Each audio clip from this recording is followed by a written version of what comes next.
قرآن کریم کی ایک آیت کو لے کر بات شروع کر رہا ہوں۔ سورہ 3 کی ایک آیت پڑھی ہے، خالق ارشاد فرماتا ہے لقد خلقنا الانسان فی احسن تقویم۔ مجاز کو حقیقت بنانا، سمندر کی وسعتوں کو کوزے میں بند کر دینا اور آسمانوں کی بلندیوں سے ستارے توڑ لانا آسان کام ہے، لیکن عنایت کردہ عنوان انسان اور انسانیت پر روشنی ڈالنا بڑا مشکل کام ہے۔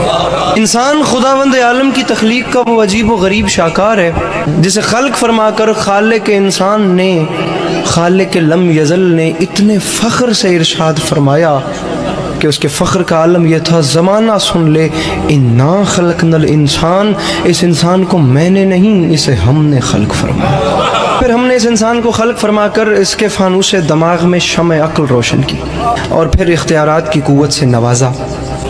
تمام اختیارات سے نواز کر پھر ہم نے اعلان کر دیا انا ہدیناہ السبیل اما شاکرا و اما کفورا، ہم نے اسے ہدایت سبیل بھی کر دی ہے، چاہے یہ شکر کی راہوں پر چل کر شکر گزار بندہ بنے، چاہے یہ کفر کی راہوں پر چل کر ناشکرہ بنے۔ لہٰذا ہم اس انسان کو اختیارات دیتے ہیں، یہ جیسے چاہے یہ ویسے اپنی زندگی گزارے۔ ہم بھی ایک دن مقرر کریں گے پھر قیامت کا، اس دن اس سے پوچھیں گے اب بتا کن راہوں پر چل کر ہم تک آئے۔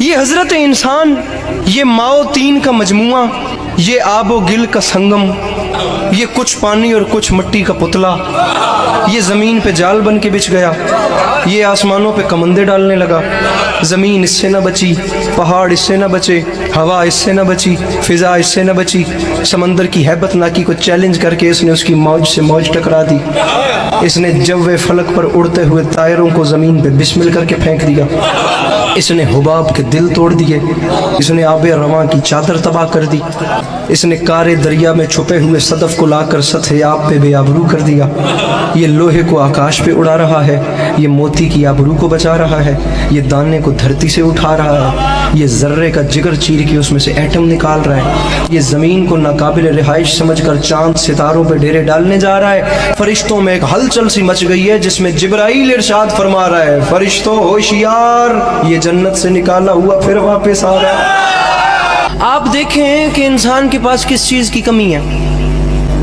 اس کے پاس کھانے کے لیے بے مثال خوراکیں ہیں، پہننے کے لیے نو بنو پوشاکیں ہیں، اس کے پاس بادہ گلفام بھی ہے اور جادہ آرام بھی، تمام تر چیزیں اس ترقی یافتہ انسان کے پاس ہیں، بس سچی خوشی اس کے پاس نہیں ہے۔ ہر چیز اس کے پاس ہے، لیکن آج کا ترقی یافتہ انسان چیخ اٹھتا ہے کہ بالآخر مجھے چین کیوں نہیں ملتا، مجھے سکون کیوں نہیں ملتا۔ تم ٹھیک کہتے ہو تمہیں چین نہیں ملتا، تم ٹھیک کہتے ہو تمہیں سکون نہیں ملتا، تم ٹھیک کہتے ہو تمہیں اطمینان نہیں ملتا، وہ اس لیے کہ ہمیں ان دولت قدوں میں انسان نہیں ملتا، طریقت قدوں میں قرآن نہیں ملتا، مسجدوں میں دہشت گردی ہے، ذکر رحمان نہیں ملتا۔ ملے بھی تو کیسے ملے؟ کیونکہ مردوں میں رسول کا طریقہ نہ رہا اور عورتوں میں حسین کی ماں کا سلیقہ نہ رہا۔ لیکن آج جدھر نظر اٹھتی ہے نا انسان کی بستیوں میں، بے چینی، بے سکونی، بے اطمینانی، ہر آنکھ اشک بار، ہر دل بے قرار، ہر دماغ بد حواس، ہر روح سوگوار، حیات اور اس کی برنائیاں، جوانی اور اس کی انگڑائیاں، حسن اور اس کی حشر زائیاں، تمام زندگی ایک عمر رفتہ ساز شکستہ، انسان کی زندگی ایک بھٹکا ہوا قدم بن گئی۔ اسے پتہ ہی نہیں ہے میں کہاں سے آیا تھا، میں کہاں کو جا رہا ہوں، میں کیا کرنے آیا تھا، میرے ساتھ کیا ہو رہا ہے۔ وہ کہتا ہے میں نے احسن بنایا، ایتھے گل ہی کوئی نہیں۔ مسئلہ یہ ہے کہ وہ کون ہیں جسے اس نے احسن بنایا؟ جسے وہ احسن بنائے وہ ایسا نہیں ہوتا، اور جو یہ ہے یہ وہ نہیں جسے اس نے احسن بنایا۔ بات کہاں گم ہو گئی؟ اگر ہم قرآن کریم کی اگلی آیت تلاوت کرتے تو یہ مسئلہ بھی ختم ہو جاتا۔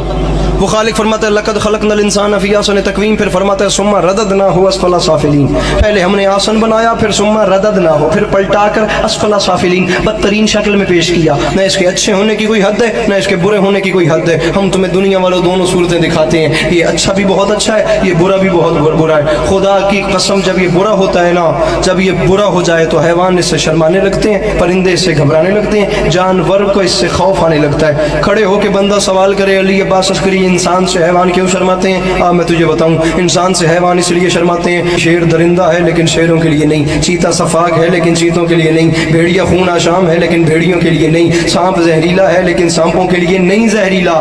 تو نے آج تک نہیں سنا ہوگا کہ سانپ نے سانپ کو ڈسا اور سانپ کے ڈسنے سے سانپ مر گیا۔